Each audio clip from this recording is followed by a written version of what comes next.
جناب حضرت ابو ہریرہ رضی اللہ تعالیٰ عنہ سے روایت ہے کہ رسول اللہ صلی اللہ تعالیٰ علیہ وسلم نے ارشاد فرمایا، حسد سے دور رہو، کیونکہ حسد نیکیوں کو اس طرح کھا جاتا ہے جس طرح آگ خشک لکڑیوں کو یا فرمایا گھاس کو کھا جاتی ہے۔ اللہ اکبر۔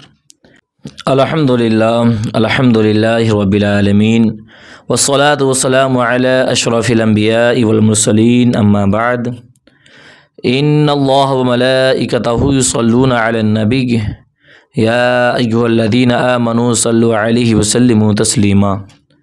اللہ رب محمد صلی اللہ علیہ وسلم، نحن عباد محمد صلی اللہ علیہ وسلم، صلی اللہ تعالی علیہ وسلم۔ تو آج کا درس تفسیر القرآن سورۃ البقرہ آیت نمبر 109 اور 110، میں اس کا ترجمہ اور تفسیر آپ سب کی خدمت میں پیش کروں گا۔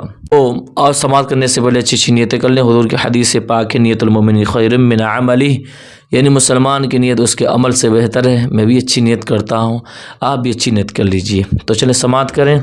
بسم اللہ الرحمن الرحیم۔ وَدَّ كَثِيرٌ مِّنْ أَهْلِ الْكِتَابِ لَوْ يَرُدُّونَكُم مِّن بَعْدِ إِيمَانِكُمْ كُفَّارًا حَسَدًا مِّنْ عِندِ أَنفُسِهِم مِّن بَعْدِ مَا تَبَيَّنَ لَهُمُ الْحَقُّ فَاعْفُوا وَاصْفَحُوا حَتَّى يَأْتِيَ اللَّهُ بِأَمْرِهِ إِنَّ اللَّهَ عَلَى كُلِّ شَيْءٍ قَدِيرٌ۔ ترجمہ، اہل کتاب میں سے بہت سے لوگوں نے اس کے بعد کہ ان پر حق خوب ظاہر ہو چکا ہے، اپنے دلی حسد کی وجہ سے یہ چاہا کہ کاش وہ تمہیں ایمان کے بعد کفر کی طرف پھیر دیں، تو تم انہیں چھوڑ دو اور ان سے درگزر کرتے رہو یہاں تک کہ اللہ اپنا حکم لائے، بے شک اللہ ہر چیز پر قادر ہے۔ وَدَّ كَثِيرٌ مِّنْ أَهْلِ الْكِتَابِ، بہت سے اہل کتاب نے چاہا۔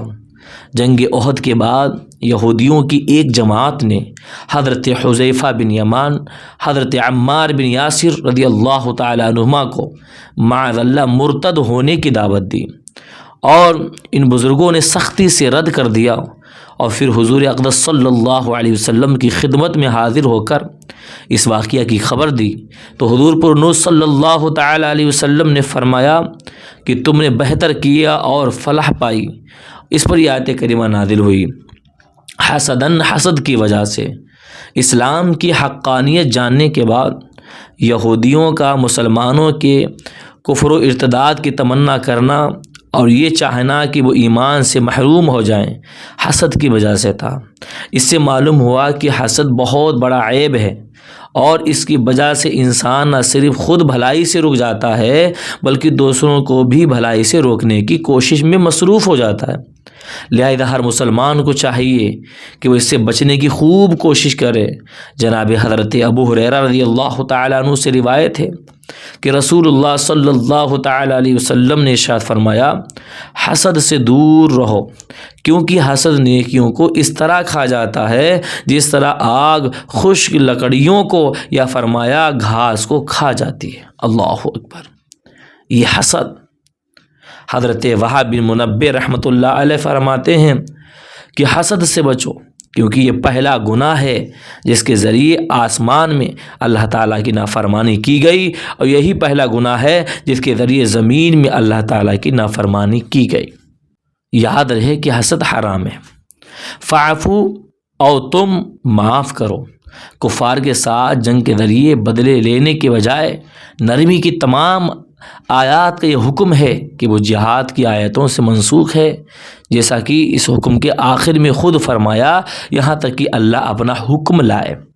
وَأَقِيمُوا الصَّلَاةَ وَآتُوا الزَّكَاةَ وَمَا تُقَدِّمُوا لِأَنفُسِكُم مِّنْ خَيْرٍ تَجِدُوهُ عِندَ اللَّهِ إِنَّ اللَّهَ بِمَا تَعْمَلُونَ بَصِيرٌ۔ ترجمہ، اور نماز قائم رکھو، زکوٰۃ دو، اور اپنی جانوں کے لیے جو بھلائی تم آگے بھیجو گے تو اسے اللہ کے یہاں پاؤ گے، بے شک اللہ تمہارے سب کام دیکھ رہا ہے۔ سبحان اللہ۔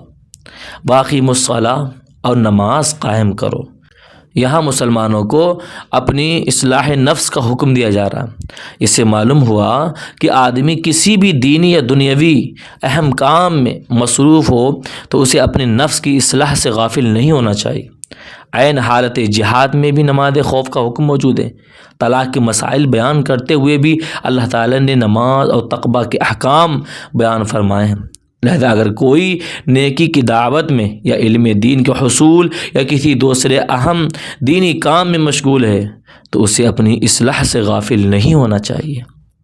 افسوس، آج اگر ہم 5 وقت کے نمازی بن گئے، ہم نے نماز پڑھنا شروع کر دی ہے تو ہم سمجھتے ہیں کہ ہم تو بخشی گئے ہیں، ہم تو بخش گئے ہیں، اتنے سالوں سے نماز پڑھ رہے ہیں۔ افسوس ہے، ہمیں بھی چاہیے، علماء کو چاہیے، عوام الناس کو چاہیے کہ بھائی ہمیں ہمہ وقت اپنی اصلاح کرتے رہنا چاہیے۔ اللہ تعالی ہمیں آپ کو عمل کی توفیق عطا فرمائے۔ اور جن حضرات نے ابھی تک ہمارے YouTube channel Barkati online academy کو سبسکرائب نہیں کیا وہ سبسکرائب کر دیں، مجھے دعاؤں میں یاد رکھیں۔ السلام علیکم ورحمۃ اللہ وبرکاتہ۔